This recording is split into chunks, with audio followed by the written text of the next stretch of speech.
Sanibonani ekhaya lamaphupho. Ngiyabona abaningi bayabuza kuma-comment bayabuza.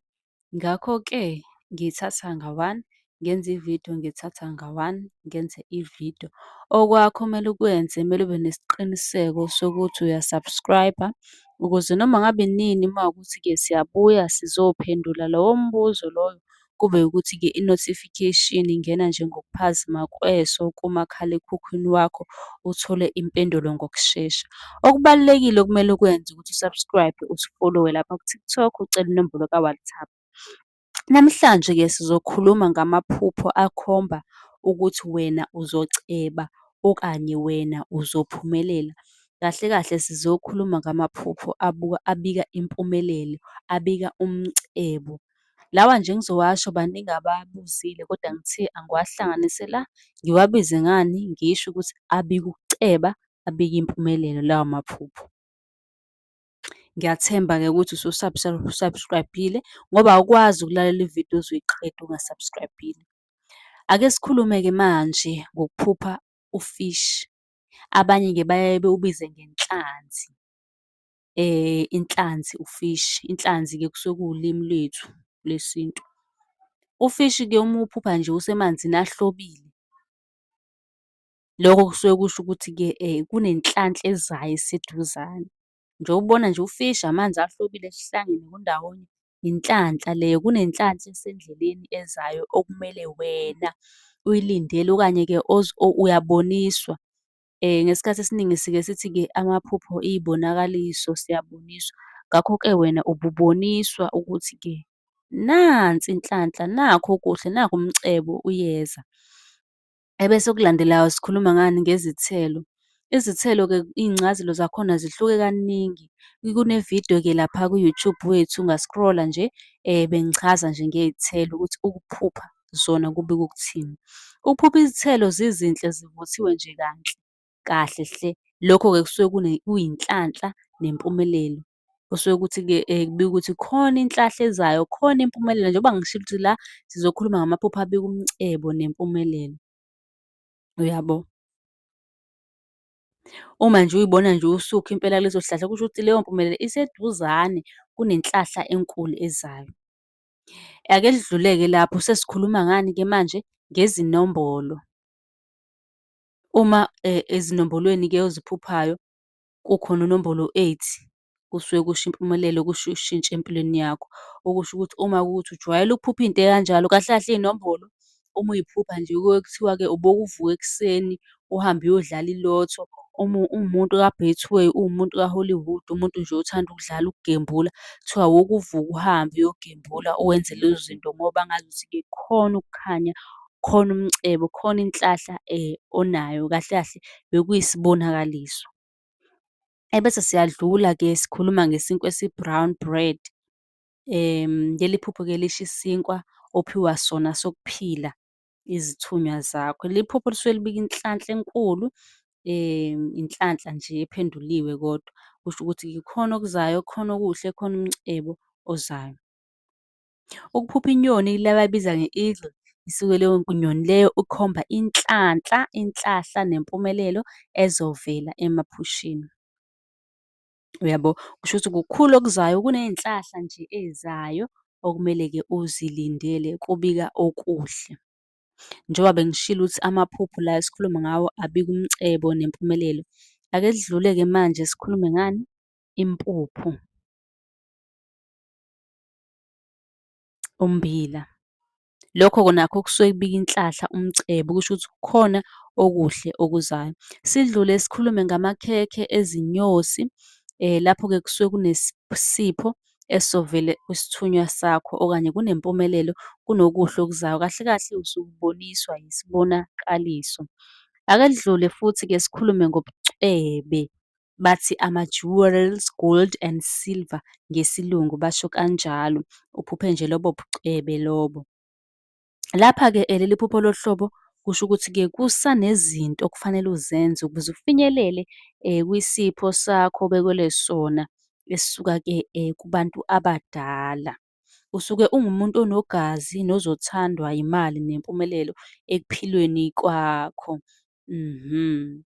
Uma-ke abathakathi bezohluleka ukukuphambanisela izinto, kuye kuthiwa-ke futhi uma unesipho esikanjalo, abathakathi bajwayele ukudlalela ngakuwena, kuzomele-ke uqaphele. Sidlule njengoba bengishilo ukuthi namuhla sikhuluma ngani? Ngamaphupho abika impumelelo, abika umcebo. Sidlule sizokhuluma ngamakhekhe ombhako. Amakhekhe abhakwayo nje ngicabanga ukuthi sonke siyawazi, mhlampe ujeqa, mhlawumpe yini, lezi zinto ey'bhakwayo nje. Uma kuwukuthi-ke unephupho, ngoba ngike ngibone abaningi bebhala kumakhomenti, uthole ukuthi omunye uzothi mina ngiphupha amatabunga, mina ngiphupha lokhu, yabo izinto nje ey'bhakwayo, amagwinya, yonke leyo nto siyifaka la. Lapha-ke kusuke kunesidalwa esifuna-ke ukukupha inhlahla, kodwa isidala-ke esihlanzekile, lesi esihamba nesithunywa. So khona-ke okukodwa noma okubili okufanele ukwenze bese-ke lesi sidalwa sidedelwa inhlahla. Uma ngithi okumele ukwenze kusho ukuthi-ke ukwenze lapha emsamo. Thina esiningi kusuke kumele wenze iy'ladi, uwenze nje kube khona okwenzayo lapha emsamo. Ngakho-ke kuzobe sey'vela iy'nhlahla, thole ukuthi-ke njengoba uphuphile nje owenza lokhu kwezinto ey'khukhumalayo, uxove ufulawa wenze lokhu okwenzayo, abadala bayakudinga, wenze utshwala, wenze yonke leyo nto. Bese kuba ukuthi-ke kuyafezeka konke lokho-ke kuney'nhlahla lezi ezizayo kuwena. Sikhulume-ke ngemali emhlophe ekhanyayo. Uma uphupha uyithola endleleni leyo mali leyo, kusuke kusho uhambo lwakho oluzoba impumelelo. Kusho ukuthi uma kuthi uzoba nohambo luzoba impumelelo. Uma uyiphupha-ke uyithole emfuleni, emanzini, noma-ke uyifaka khona, kusho ukuthi-ke kusafanele wenze iladi lasemanzini, unikele khona, ucele bevule inhlanhla yemali, impumelelo yomsebenzi, nokunye okuningi. Kusuke leso sidalwa esikumbethe kusuke leso sidalwa sisuke sihlala emanzini lesi esisuke wena sikwembethe, uyabo? Ngiyathemba ukuthi-ke baphendulekile-ke laba abebuza ngamaphupho ani, ezinhlahla. Okunye-ke kuba ingane, nayo ingane uma uyiphupha nje uthole ukuthi niyijabulele kunjeya, iyaba inhlahla, kodwa kokunye iyaba isilwane kube ukuthi ubelethisa isilwane. Ngingakhulumi kakhulu ngengane, kune-video lapha ku-YouTube ngichaza nje ngayo ingane ukuthi uma uyiphupha kunje, kunje, kunje, kusuke kubika ukuthini. Kahle kahle kuhlukahlukene, akuchazi into eyodwa. Wena usungaya ku-YouTube uzoyifica le video engiyishoyo. Bese kuba iphupho ngomuntu ongasekho. Ukuphupha ngomuntu ongasekho kuyahlukana nakho, akuchazi nje into eyodwa. Angeke uvele ulichaze nje kanye uthi kusho lokhu, cha. Kuhlukahlukene, kuya ngokuthi lowo muntu loyo ephusheni ubenzani. Asike sithi-ke lowo muntu umphuphile, ujabule, kumnandi, niyahleka, kusho ukuthi lowo muntu uyidlozi elihle kuwena futhi ukubhekile.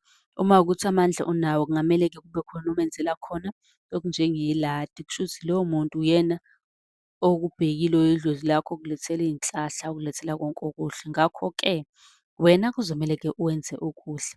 Ebese kuba ukuphupha uju.